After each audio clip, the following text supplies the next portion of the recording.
Doctor صاحب، ایک تو 26 اگست کے دن کو دہشت اور خوف کا پیغام کیوں دیا گیا، اس کی وجہ کیا ہے اور اب ہماری حکمت عملی ہونی کیا چاہیے؟ دیکھیے، وجہ تو آپ نے بتا دی ہے اپنے انٹرو کے اندر. اب مجھ سے آپ کیا پوچھ رہی ہیں 26 تاریخ کی سگنیفیکنس.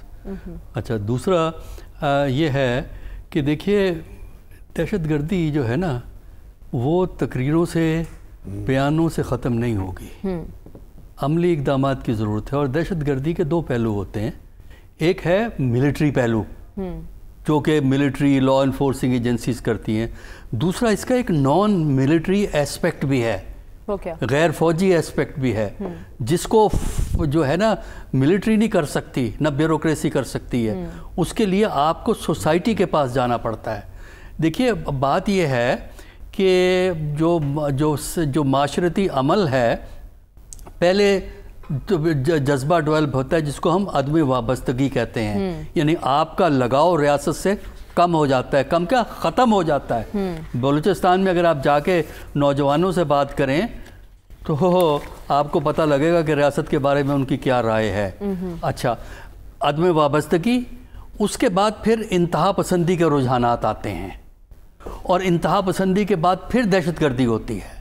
تو لہٰذا اگر آپ نے عدم وابستگی کو ایڈریس کرنا ہے اور جو ہے ان کی ناراضگی کو ایڈریس کرنا ہے، عدم وابستگی اور اس پہ انتہا پسندی کو ایڈریس کرنا ہے، تو یہ پولیٹیکل پروسیسز ہیں، یہ سوشل پروسیسز ہیں، یہ اکنامک پروسیسز ہیں. اس کے لیے جب تک آپ پولیٹیکل میجرز نہیں اڈاپٹ کرتے، کیوں عدم وابستگی پیدا ہوئی ہے؟ ابھی ذکر آیا کہ یہاں پاکستان میں جو پڑھتے ہیں، تھوڑا سا اگر آپ کو اعتماد حاصل ہو جائے ان کا، تو پھر پتہ لگتا ہے کہ عدم وابستگی وہاں کتنی ہے نوجوانوں کے اندر. اس کی وجہ دیکھیں، اس کی جو ہے نا، ایک چیز آپ رکھیں، اس وقت جو ڈسیڈنٹ موومنٹ ہے افغانستان میں، اس میں پرانے ٹرائبل لیڈرز نہیں ہیں، نوجوان ہیں، پڑھے لکھے لوگ ہیں، میڈیکل بیک گراؤنڈ کے لوگ ہیں. تو آپ کو سوچنا یہ ہے کہ یہ نوجوان اور میڈیکل بیک گراؤنڈ کا بندہ کیوں جا رہا ہے. اچھا چلیے، میں آپ کو 2 تجویزیں دیتا ہوں، آپ کا مسئلہ سارا حل ہو جائے گا.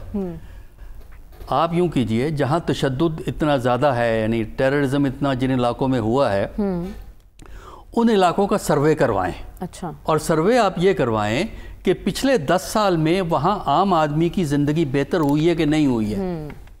آپ کو جواب مل جائے گا اس کا. کروائیں، اور انڈیپینڈنٹ لوگوں سے کروائیں. نہ بیوروکریسی یہ سروے کرے، نہ ملٹری یہ سروے کرے، انڈیپینڈنٹ گروپ سے سروے کریں کیا ان کی زندگی بہتر ہوئی ہے. اب آ جائیے گوادر میں.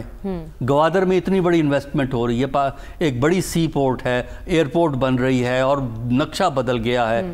آپ یہ کریں کہ وہاں کے جو ارد گرد کے لوگ ہیں، جن کے باپ اور دادا وہیں سے ہیں، دونوں باپ بھی اور دادا وہیں پہ ہیں، ان سے ذرا آپ سروے کر کے یہ پوچھیں کہ ان کے لیے گوادر باعث رحمت ہے یا گوادر باعث زحمت ہے. جو اس کا جواب ملے گا، اسی میں بلوچستان کی دہشت گردی کا حل ہے. اس لیے کہ عام آدمی کی تو جو ہے صورتحال بہتر نہیں ہوئی ہے افغانستان کے اندر. بات یہ ہے کہ بلوچستان میں حالت بہتر نہیں ہوئی ہے.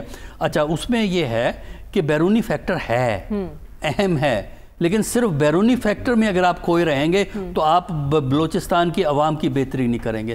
لہٰذا جب تک آپ وہاں کے لوگوں کو یہ تصور نہیں دیتے کہ جو این ایف سی ہے، جو پیسہ ہے وہ عوام کی بہتری کے لیے ہے، جو گوادر ہے وہ عوام کی بہتری کے لیے بن رہا ہے، جب تک آپ یہ احساس پیدا نہیں کریں گے، وہاں عدم وابستگی رہے گی. یہ احساس کس نے پیدا کرنا ہے؟ وہاں کی لیڈرشپ نے کرنا ہے. اور جیسا کہ ابھی ذکر ہوا